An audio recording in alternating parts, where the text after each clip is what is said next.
Penguin Random House Audio presents A Message from Ukraine. Speeches, 2019 to 2022, by Volodymyr Zelensky. Read for you by Greg Kolpakchi. Preface. We are here. Volodymyr Zelensky's most important speech was also his shortest. It lasted about 32 seconds and was delivered 38 hours after Russia began an unprovoked, all-out war against his country. Dressed in khaki, Zelensky filmed himself outside a government building on his phone. In the background stood various members of his senior team. "Good evening, everyone," he said. "We are all here. Our soldiers are here. Civil society is here. We defend our independence. And this is how it will always be from now on." By the time the video appeared on social media on the evening of the 25th of February, Ukraine had been under relentless fire for more than a day. Russian paratroopers were storming a military airport in Kyiv. Commandos were hunting for Zelensky, and people were fleeing their homes. There were rumors, spread by Russian officials, that Zelensky had left the country and that his government had collapsed. This half-minute video proved otherwise. In the hours, days, and months that followed, Zelensky would address his country, the Russian people, and the world over 100 times. In the first 200 days of the war, he gave 81 speeches to foreign audiences, and even more addressed to his own people. His speeches would draw comparisons with Churchill, and his khaki t-shirt would become a global fashion icon. The Ukrainian flag would fly over government buildings and private homes across the Western world. The Brandenburg Gate and the Eiffel Tower would be lit in its yellow and blue. But it was this short video that would have the greatest impact on the course of the war. It was proof that Putin's plan for a lightning-quick victory was failing. In fact, it had already failed. Zelensky did not run. The Ukrainian capital did not fall into Putin's hands, and people in the Russian-speaking east of the country did not welcome his troops with flowers. Zelensky was тут, here, in his place, reporting for duty, and so was his country. The president seemed like an unlikely war leader. He did not choose the part and did not prepare for it. In the weeks leading up to the invasion, he even downplayed its likelihood. But when American officials offered him an airlift within hours of Putin's invasion, his reply was concise. "I need ammo, not a ride." His words became an instant meme, along with those of the Ukrainian defenders on the tiny Zminy island in the Black Sea when a Russian Navy ship ordered them to surrender. "Russian warship, go fuck yourself." Zelensky's simple rhetoric highlighted a stark contrast between the warring regimes. The short, warm word тут, repeated 9 times in that first video's half-minute, felt like the kind of reassurance a parent might use to comfort a scared child whose house was being invaded. Zelensky's use of technology was also significant. Where Putin was a deluded dictator who broadcast at his subjects from behind the high walls of the Kremlin, Zelensky stood with his people. Posting a selfie video online showed Zelensky to be an everyman, an integral part of the social network that was Ukraine. By February 2022, Zelensky had been president for just under 3 years.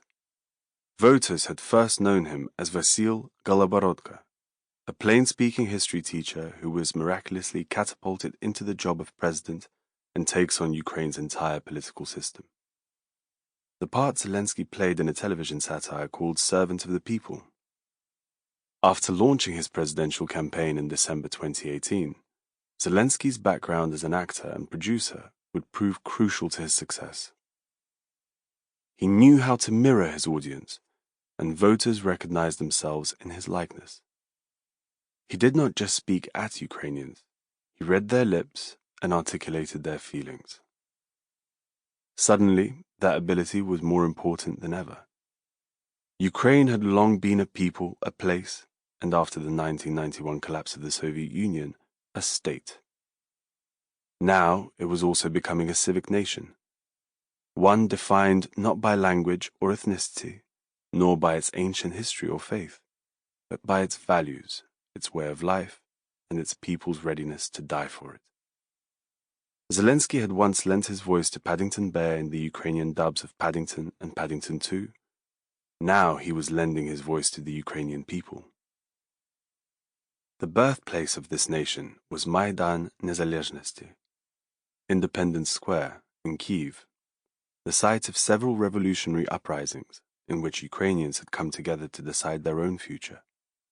In 2014, they went there to say they belonged to Europe and to overthrow Viktor Yanukovych, a Moscow-backed thug who had tried to deny them this right. The revolution ended in violence. Yanukovych fled, and Russia annexed the Ukrainian territory of Crimea and started a war in the east of the country. Zelensky was not in Maidan in 2014 and did not participate in what became known as the Revolution of Dignity, although he did call on Yanukovych to step down.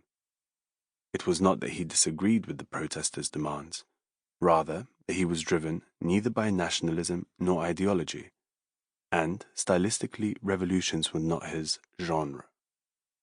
As a successful television producer, he had a strong sense for his audience, slightly cynical, self-reliant, conformist, but also deeply grounded. During the revolution, much of this audience stayed at home watching his sitcoms. But while Zelensky was not a participant in the Maidan uprising, his political career was a reaction to its broken promises. Like much of the country, he cringed when politicians used lofty language while scheming for their own financial advantage, and was appalled when the old elites regrouped, wrapped themselves in new banners, and went back to their old ways. But while the establishment carried on as before, the country was changing. Its civil society was growing, and it was no longer prepared to put up with business as usual. In 2019, Ukrainians rebuked the corrupt post-Soviet elites by voting for Goloborodko, aka Zelensky, as president. The idea of an outsider bursting into an oligarchic system where money decided everything, and where owning a television station, a bank, and a small private army was usually a prerequisite for political power, seemed almost as improbable a story as Goloborodko's. But Ukrainians have a taste for the improbable. A pro-Ukrainian Russian speaker from a Jewish family in eastern Ukraine, Zelensky received the votes of 3/4 of the electorate across the entire country. Never before had the electoral map of Ukraine looked so cohesive. Some liberals in Ukraine and Ukraine watchers in the West were skeptical about Zelensky's victory. They expressed concern about his lack of either a comprehensive program or a professional team. But what Zelensky lacked in political experience, he made up for in his sense of humor, his chutzpah, and his communication skills.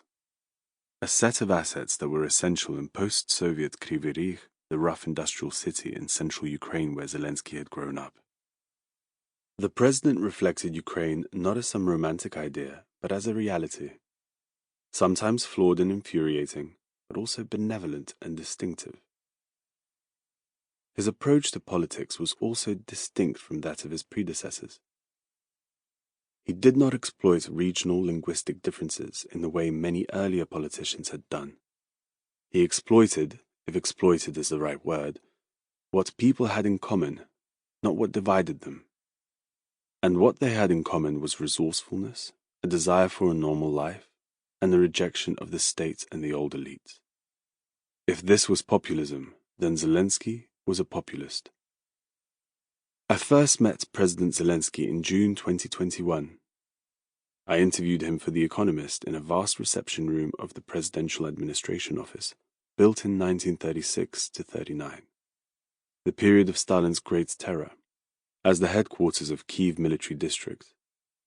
The building had housed the Nazi command during the war and later served as the main offices of the Central Committee of the Ukrainian Communist Party. Taking up an entire block of central Kyiv, it was a physical manifestation of Stalin's regime and of the state's power over the individual. Sample complete. Ready to continue?